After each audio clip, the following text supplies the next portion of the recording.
7 years old, Mama told me, go make yourself some friends or you'll be lonely. Once I was 7 years old.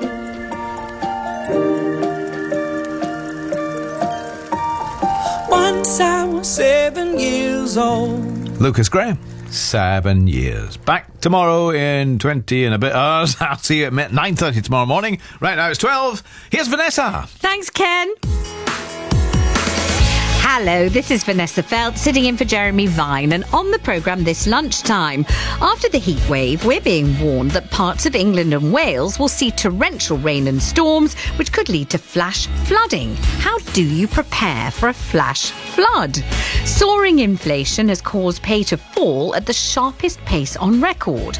Are you part of the squeezed middle, someone who earns a decent wage but is really struggling at the moment? We speak to a man who was sent to boarding school as a child and says he's still living with the trauma it caused at the age of 62.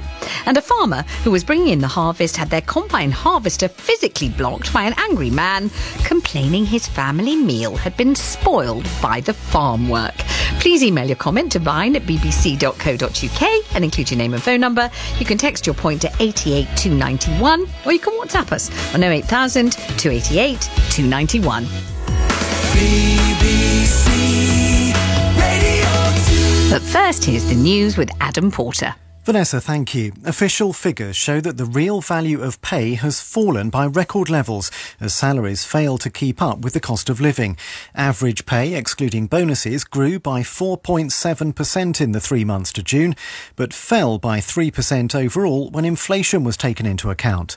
Nai Cominetti, a senior economist at the Resolution Foundation, says unemployment remains low despite the challenges facing the economy. Unemployment's still low at 3.8%. We've got a large number of vacancies, and you've got lots of businesses saying they're struggling to recruit. And actually, from a worker's perspective as well, close to 1 million people moved jobs in the last 3 months, which usually means that workers are, fairly confident. So there is some good news there, but it's really that deep real pay squeeze which is the real problem. Moscow says explosions at a military base in Russian-occupied Crimea were caused by sabotage. Videos on social media show large blasts in the northern part of the peninsula, which was annexed by Russia 8 years ago. Earlier, local officials were quoted claiming a fire had detonated an ammunition dump. Ukraine is yet to comment. The Moscow-appointed governor of Crimea, Sergei Aksayanov, gave an update on the blast. As of now, the information we have is that 2 people were injured. One man was hit by a shrapnel fragment. The other wounded person was buried under a wall. I've ordered a 5-kilometre zone to be closed off. The evacuation of all civilians from within this 5-kilometre zone is underway. The United States has test-fired an unarmed intercontinental ballistic missile. In a statement, the US military said the exercise was to demonstrate the readiness of American nuclear forces. Russia carried out a similar test in April. The Environment Agency has confirmed that a drought's been declared in Yorkshire for the first time in nearly 4 years. The number of English regions in drought now stands at 9, after large parts of southern, central and eastern England were given the status on Friday.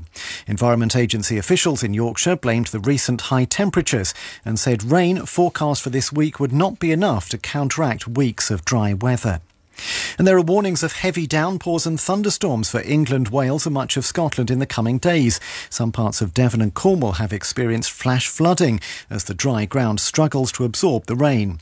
A lawn expert, David Hedges-Gower, says the grass will welcome the moisture but would have survived anyway. They can cope with these summers. It's not unusual for them. They come back, they shut down during the summer and they come back all beautifully green. So, there's a big important part to play for lawns in the future. Ryanair says it will allocate more than 500 extra flights to London Stansted for the autumn half-term holidays, following Heathrow's decision to extend its cap on passenger numbers. The country's busiest airport will only serve up to 100,000 departing travellers each day until the end of October. Ryanair has criticised the decision. Heathrow says it will keep the limit until it's confident operators have the resources to deliver for customers. BBC News, it's 4 minutes past 12. Listen live on the BBC Sounds app. BBC Radio 2. Coming up.